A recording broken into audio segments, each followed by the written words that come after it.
because I'm curious. How often do you think you're aware of the experience in your body? Of paying attention to the sensations that you feel inside?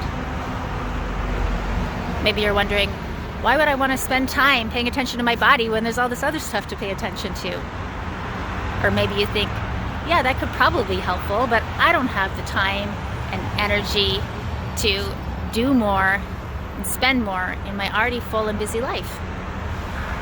Well, welcome to Soma'ing, the video series where we explore how and why cultivating the capacity to pay attention to our bodies actually makes a difference in everything that matters to us, and provides you with practical tools that you can use in your life. I'm your host, Dr. Twyla Kowalenko, here in East Toronto, where I work as a movement facilitator, somatic educator, coach, community catalyzer, DJ, dancer, and mother. And I am passionate about what is known as somatics, or what I call Soma'ing. Don't let unknown jargon scare you away, because really all that means is anything that helps us cultivate the capacity and just pay attention to our bodies in our lives, anywhere and everywhere. So join me as I interview some people working in the area of Soma'ing, where they share their stories of how being able to pay attention to their bodies has made a difference in what matters to them, and where they share hands-on practical tools that you can use in your life to make a difference in what matters to you and bring it to your personal life, your family, your communities, and the world.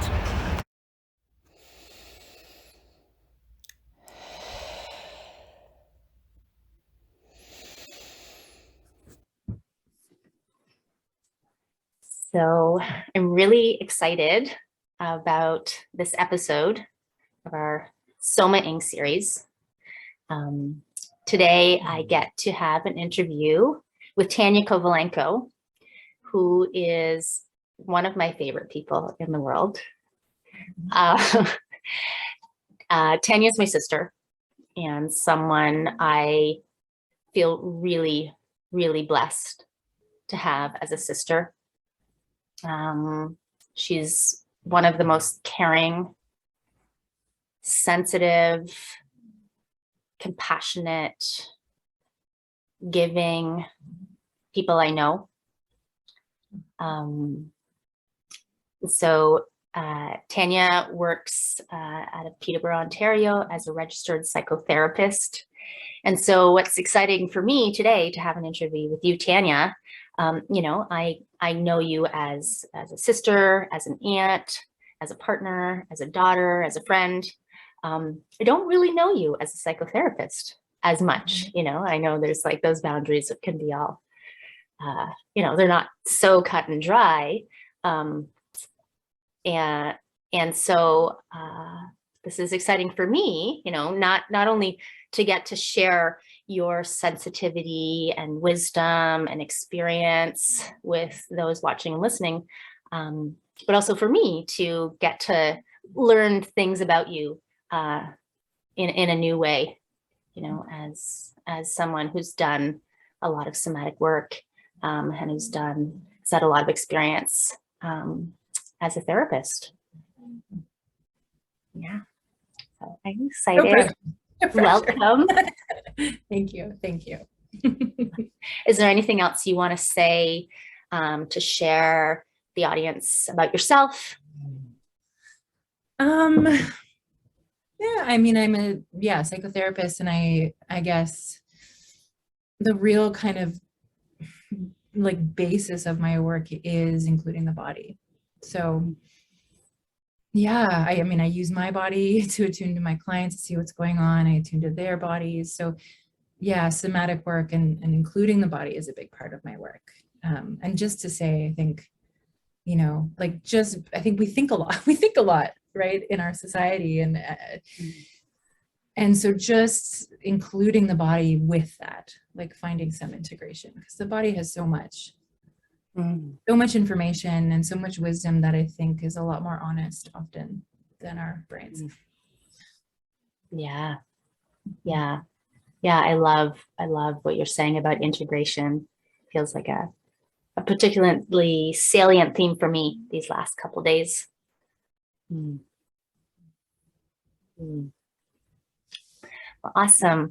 So, as we've talked about, this series is really about, you know, exploring why and how being able to pay attention to what we're feeling in our bodies is relevant, and exploring ways that it's relevant, and also some exploring and offering of specific hows, in our lives, in all the pieces that we need to attend to. How do we weave in this attending to our bodies in ways that really support the things that matter to us? So that's what we're going to be speaking about today. Yeah, I don't know if you have any thoughts or responses to that before I jump into specific questions. No, I'm ready to jump in. I'm like feeding off of your excitement. So. Awesome. Yeah. So what I love to start with then is to give you some space to share about a specific area in your life that you've really noticed how having cultivated the capacity to attune to pay attention to notice and feel what's happening in your body, how it's made a difference. When you look back at maybe when at a time when you didn't have that capacity the same way. I'd love you to share some area of your life and the difference it's made for you. Yeah. Well, I think, just starting with where I am right now, I think is helpful because, I arrived here today and I feel a bit tired. And I think in the past, I might have, told myself, don't be tired, like perk up, you're in an interview, and really not listen to what I needed. And that goes with, supporting myself with my tiredness, but also, say with food or with sleep, with any of those kind of basic needs, be like, okay, I'm hungry, but it's not time to eat yet, or whatever, or I shouldn't eat that. So I think I used to override my body's experience a lot, because I wanted it a certain way, or, I thought I should do it a certain way. And whereas now, so, I come here and I'm tired, and just acknowledging that my body's a bit tired, I think it is one thing, but also then to support myself, to bring my tiredness with me, because if I'm pushing my tiredness away, I'm going to be a mess later. I'm probably going to, feel, I don't know, different symptoms. But so I think now I can include how I'm feeling, even if I think it's not how I should feel, as support myself. And do you include, when you include, like including it, is it just acknowledging to yourself? Or does it also generally involve actually sharing it if you are with others and actually speaking to that and acknowledging it for them too?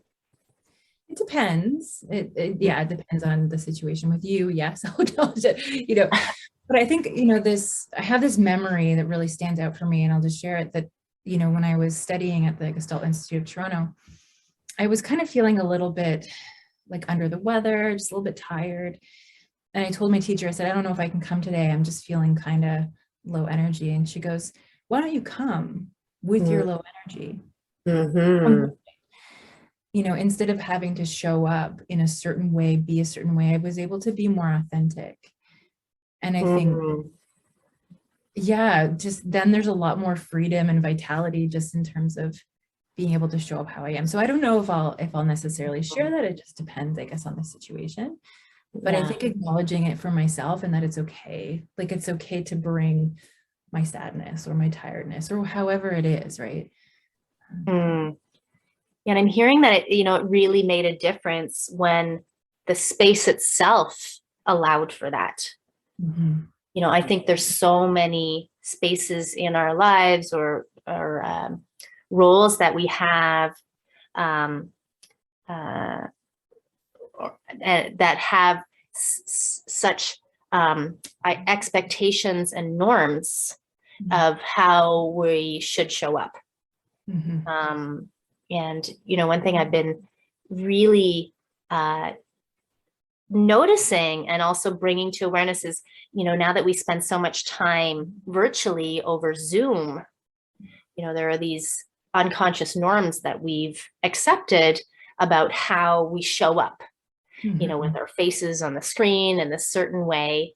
And, it's one thing to have the awareness and capacity you do to care for yourself, even when you're showing up in these spaces. And I also think there's something really powerful when it's actually named. And so I know when I facilitate things over Zoom, there's an invitation to be aware of, of the space that we're in, and the primacy being caring for ourselves. So if that means, lying down on the floor or eating or things that, and I find that often supports people in being more present when they can actually care for the things they need and not think, oh, I have to put all these needs aside because I'm supposed to show up in this way. Yeah, that's what I was just thinking as you were talking, that it, how it's helpful is that then I can be more present, because if I'm trying to push away, what's going on, if I'm tired, let's just use that.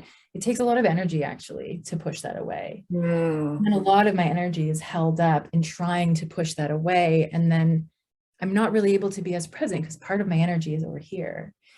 So if I'm allowing it and including it, then I can actually be more present. Yeah. Yeah. And I think and it's wonderful just to hear, because I don't think there's a lot of spaces like that. Right. There is, I just think about some people that I work with, and there's a lot of burnout, and I've experienced my own burnout. And I think there's this thing, we're at work all day and I'm like, people are sitting like this, or like, they're really, it takes a lot of effort and they're not supporting what they need. They're not going to the bathroom. They're not whatever. And then of course they're going to be absolutely drained at the end of it. So I kind of think, like, how can we bring some support just into the workday, to even like, how I support my body physically, especially when we're on the computer. I think there's a lot of focus up here. I mean, we're only seeing this, right? We can kind of forget about experience.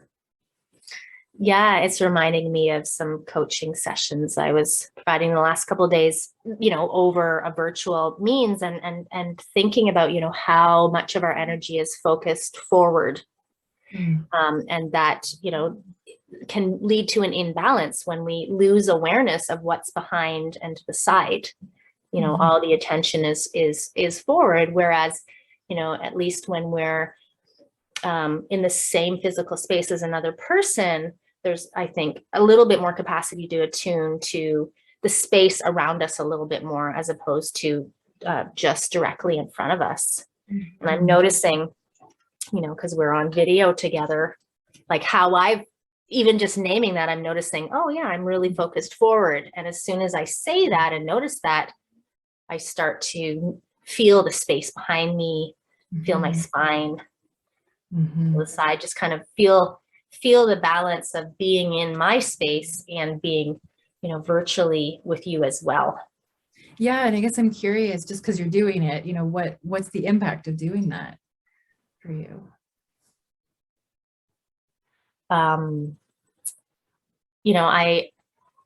There's definitely a different sense in my body. There's a lot more settledness. I feel more supported. The shape of my body changed. I'm in a bowl chair right now, so it doesn't really, I guess I could totally lie back. Yeah, maybe I'm going to totally lie back actually, and be, I have these ideas of like, I'm an interviewer. I should be showing up in this certain way. And then, it comes to what you've been talking about, is there, if I'm totally just attached to what I think somebody should present as an interviewer, are there ways that could then deny me acknowledging and honoring the needs of my body. And it's interesting, like when you sat back or supported yourself, I breathed a little bit deeper. There, there was a bit more space for me too, to regulate or co-regulate or whatever. Yeah. I mean, it's interesting, like just sort of even like nervous system support, nervous system regulation, right? Just, I think something that I learned throughout my studies and in my own therapy, that I often will forget about the support that is available to me. Like, I remember I was a public speaker for a while, and I would be driving out to a school to do a talk, and I'd be so anxious, and I'd be just driving like this, and I forgot about the chair that was supporting me. I forgot about the rest of the world. Like you said, it was like tunnel vision. And so, I think our state is really impacted by, what we sense and what we're aware of. So if I'm thinking about the talk and I'm aware of the threat, my whole body's in threat mode. But if I can actually sort of like bring some of my attention to actually how I'm safe right now, or some of the support. So as I was driving to the talk, I would just, remember to feel the back, like my back against the back of the chair as I was driving. And it's amazing the impact that had, like just including, the rest of the world and the supports that are here. So also when I work, like my chair is very important to me, like the comfort of the chair and how I feel in the chair, but also like how I'm aware of the chair supporting me, so that I'm not just here alone, working. And like for me, it really supports me to breathe more. It supports me, like, to feel a little bit more settled, a little more grounded.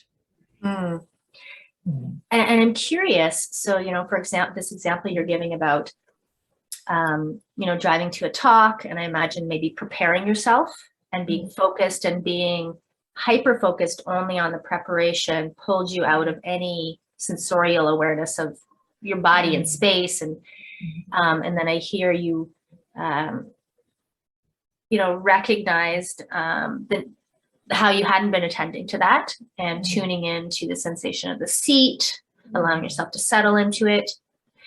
Were you able, and are you able, so as you settle into your seat, to still be doing, to plan, to do the planning, because this is the reason why I'm asking, is because so much time when we do these somatic embodied practices, they generally require us to have time and space away from the rest of our lives. And that can be really supportive, but we need resources, we need time, we need money, we need space we need quiet.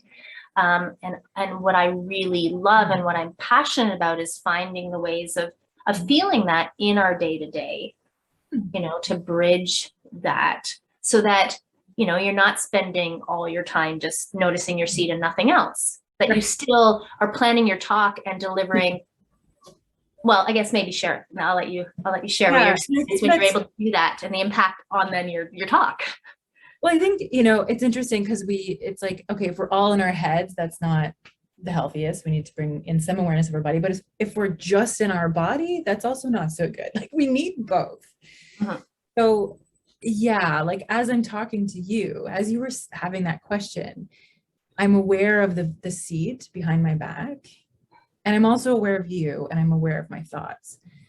So I think it's possible to incorporate body awareness and support into our work, into whatever we're doing, washing dishes. I don't know. I don't think it has to be something separate, right? Because then we're creating this dichotomy again of like, I'm in my head. Then at the end of the day, I'm going to relax, I'm going to meditate, but it's very separate. But actually, we're all one. It's just one body, right? It's like our brain is part of our body. So yeah, I think there's a shuttling of experience. Like for me, it's hard to be aware of everything at all times, but there's different kind of layers of awareness. So, my body sensation, my thinking mind, the external world. And I think just being able to kind of shuttle between those and include all of those parts So to answer your question, yes. And especially because I was driving, right? I can't be immersed in my body. I'm also maintaining my prefrontal cortex, like, thinking ability. Hmm. Yeah. I think it takes the edge off a little bit. Like for me, it provides a little bit more space to actually be able to think clearly. Like it brings me back into, in therapy, we call the window of tolerance. So then if I'm in that hyper aroused state, I'm not actually able to think that well. Mm-hmm. So when I'm like that, okay, what is needed right now for me? I'm aware I have no support for my back. I wonder what that's like, to bring a little bit of support. So it's not like like I really should calm down or I should feel the support. It's like when I'm there, what's missing? What might be helpful physically for support? And then I'm supporting my nervous system and my brain can think better. Mm-hmm. Mm-hmm. I love that. Because I think there's often, because I even have it as, as a somatic practitioner who does this work, often believing I don't really have time. Like I can get into that thinking I have this other work to do. And when I was, writing extensively on my PhD dissertation, there would be this belief that I don't have the luxury of the time to attend to my body because I needed to focus on this thing.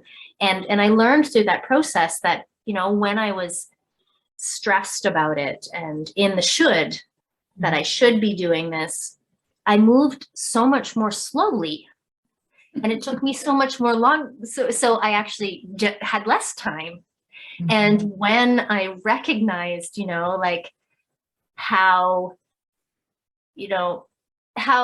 even in a sense, like hypocritical for me to not be tending to my body when that's what my work is about. And would even find the little ways of just feeling my seat, feeling my hands on my keyboard, a couple breaths, then I would find my work would flow a lot better. So, a breath's worth of pause sometimes can make a really big difference for the stuff that we want to attend to and that really matters to us. We're committed to. Right. It's interesting that it doesn't necessarily have to be this huge thing or this long thing, that it's even just an opening up of awareness to what already is. That's just, it's not in our awareness, or we're not bringing attention to. Yeah. And I'm curious, how do you remember to give those moments of attention to what you're feeling in your body and make any subtle shifts? Right. Well, I'm a human being. So even though I'm a therapist, like I often forget, right? I often forget that I have a body and that, get stuck in my head. So just like other people. I don't know. I think it's like the more that I do it and the more that I see like how it supports me, the more I'm able to bring awareness to it. I think it's often when I'm, very anxious or very stressed in my body that it becomes, I'm aware of how painful it is. I start to become aware of how painful it is. So that can be sometimes the time where I think, oh yeah, right. Kind of remind me. Yeah, it's a hard question. I don't have like a thing that I do.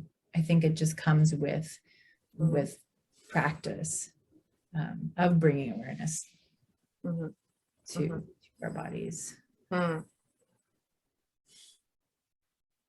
I've noticed that giving myself sort of an assignment, like a very simple assignment, to pay attention to my body in a very specific frame. So, for example, I was doing this writing practice for a couple weeks that I would be paying attention to what I was feeling in my body. And then I'd really feel myself on the seat, my fingers on the keyboard. And there was this sense of my moving body as I was typing and like kind of how the words were moving through my fingers and just practicing that intentionally for a couple weeks then has meant I generally have a bit more awareness, or it's easier to have that awareness when I'm typing on my computer. And similarly, I might have a week of noticing my body while I'm doing the dishes. So attaching it to so instead of intending to pay attention all the time and then forgetting, like having some way of reminding myself, attaching it to something I'm already doing and bringing that. And I would forget, and then I'd remember, and I'd forget, and I'd remember, and just noticing that. Yeah, I think it does take intention. I think it's because I've been doing it for so long, it's harder to remember how I got myself to do it. But I think that intention, like even, I'm thinking about work, just because a lot of people are working and they're working online, that, we kind of like show up for work and, we're here, and it could be even as simple as saying like, okay, what does my body need physically? Like to just feel a little bit more supported. Is there a pillow? Is there a blanket? Is there, like having maybe a reminder. I know some of my clients will, as they're working, they'll have an alarm every hour, every 45 minutes, just to tend to what they're experiencing and see if there's anything that they need. Like, do I need to go to the bathroom? Do I need to go for a walk? What am I experiencing? I like that, just little reminders, because it is a practice, right? I think we get so stuck in our minds, not including the rest of our experience. Yeah. One thing I'm wondering if you could speak to, because I know, you had years of working with clients in the same physical space, and now you work exclusively online with people. So it's a really different kind of space, to be working in, and wondering what awareness you have of how that my cat has joined us in the interview, as you might have heard. Wondering, the differences of just the differences, and what's been supportive for you to care for and attend to your body in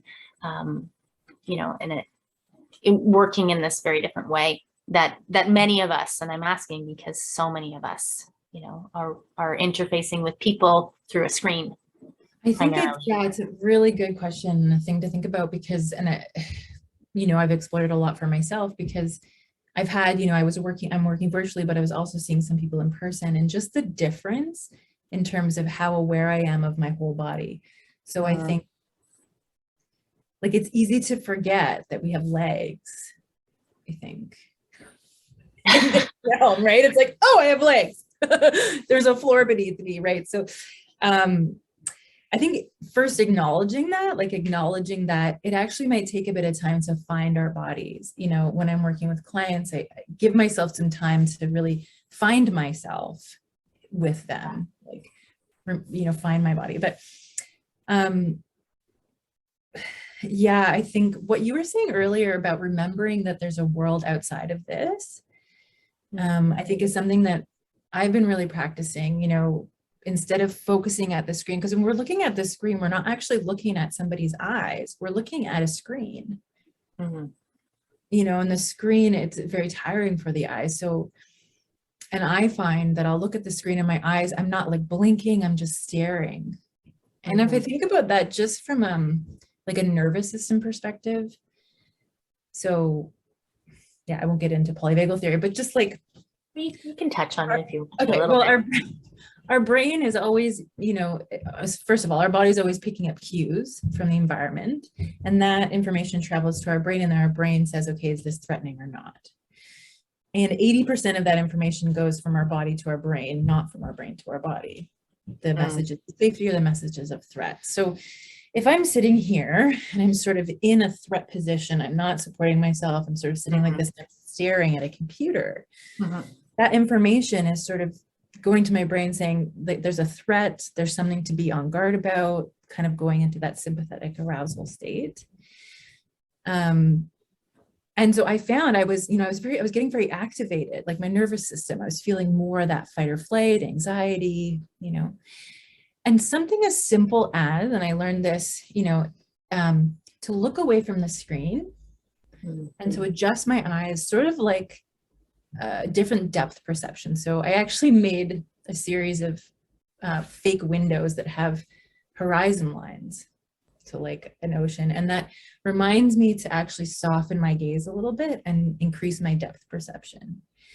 And that provides information to my brain that like it's safe, that it's that sort of the feedback loop. So if I'm stuck like this, I'm giving that feedback that there's something dangerous, it's threatening.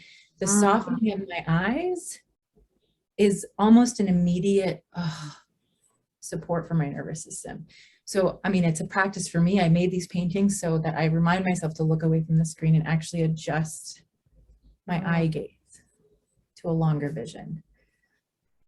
Wow. I think I had no idea of like what that's communicating to, like, the kind of, I'm imagining like probably brainstem, like very kind of animal part of ourselves of staring at one place for so long. When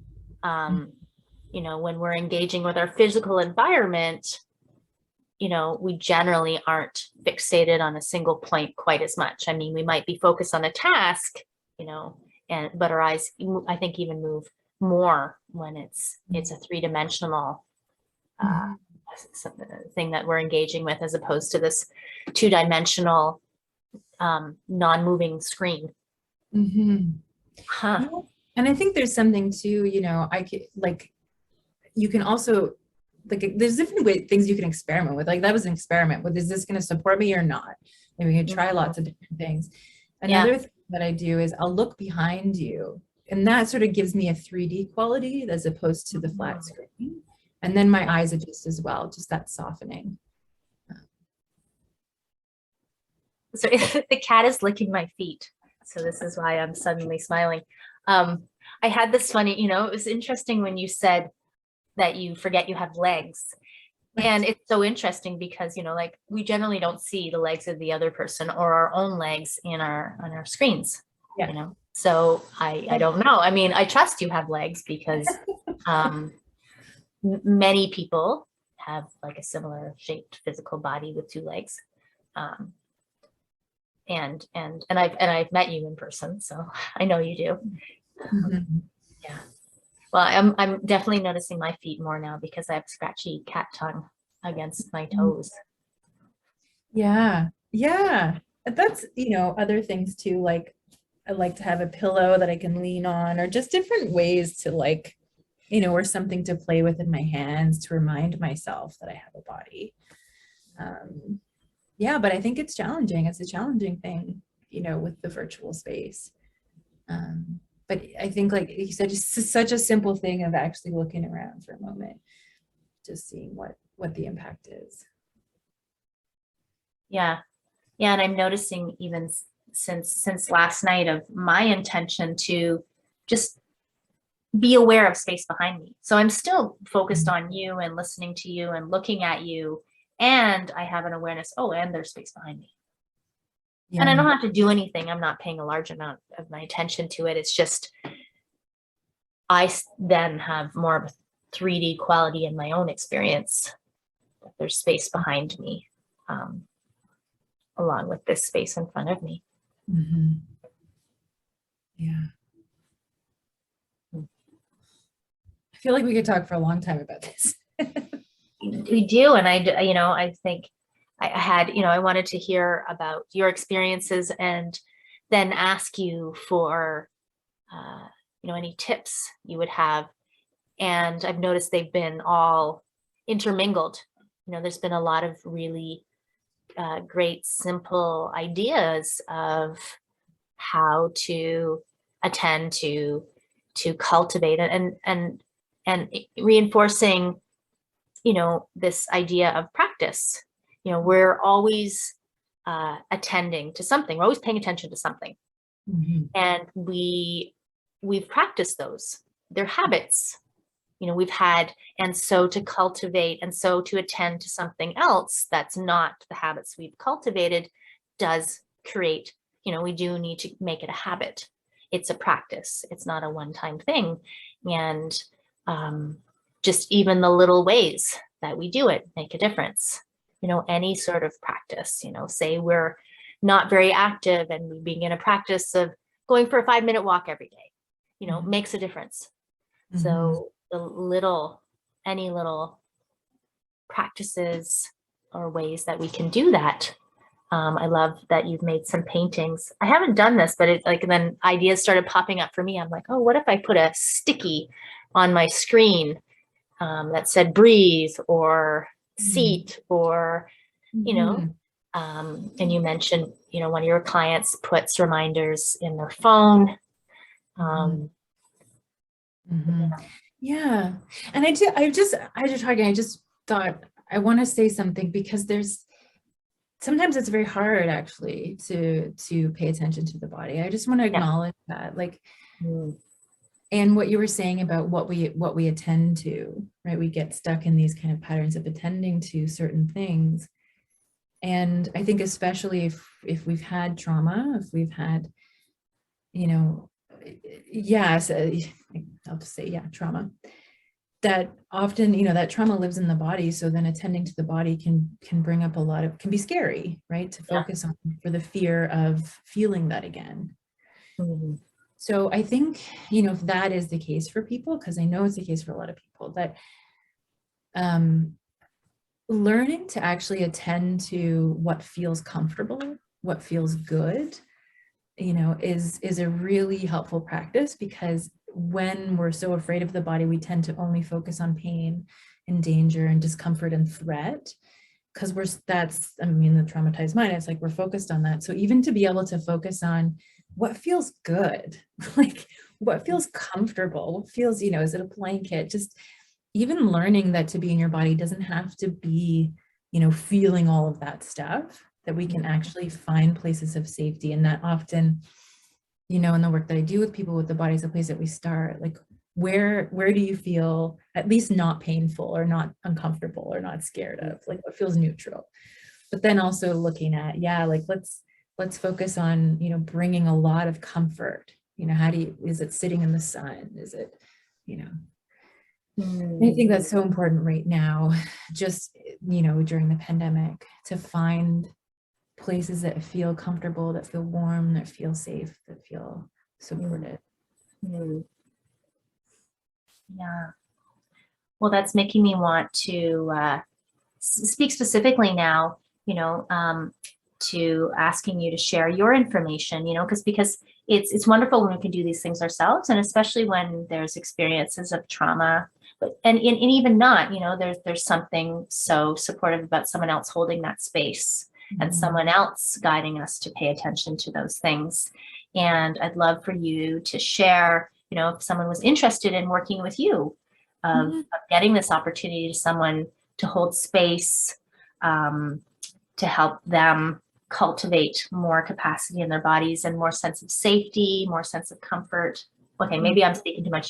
Maybe you share a little bit more. Can you share a little bit more about what you do and how somebody could find you if they wanted to work with you? Yeah. I work one-on-one with people virtually. And you can find me you can just Google my name, Tanya Kowalenko, and my website is tanyakowalenko.ca. So that's all. And then, okay. I guess like I work a lot with trauma and with, the somatic approach to trauma, but also anxiety and depression and, tons of stuff. Is that what you were looking for? Just like my website? Well, and I don't know. I know people like to know, like, how are you informed? What's your training? What's your orientation? Or maybe they don't. Maybe that's just me, that you're a registered psychotherapist and for those people like me that maybe like to know some of that. Yeah. So I'm a registered psychotherapist and I'm trained in Gestalt psychotherapy, which is, including the body. I include the relationship between therapist and client, also bring my humanity. So I'm not, some sort of expert telling you what to do, but really exploring with you. I bring in a lot of expressive arts, so movement, drawing, writing, metaphor, to bring awareness in a bit of a different way, as opposed to just thinking about stuff. And yeah, it's sort of exploratory, experimental, we're not coming in, I'm not trying to fix something or solve something, but let's explore the issue and find maybe more ways that might be supportive. Yeah. Awesome. Well, thank you. And so, viewers, listeners can find the links to your website and contact information attached to this episode. Thank you. This was fun. Yeah. Thank you. It was. And as you said, I think we can talk for a long time about this. And I just want to thank you. I've gotten some new ideas of ways I can, bring in attention to my body and feel supported, and just be feeling, and how that supports the things that matter in my life, and being able to spend a lot of time in front of a screen, in a way that feels healthy and supported. So thank you for that. You're welcome. All right. Thanks.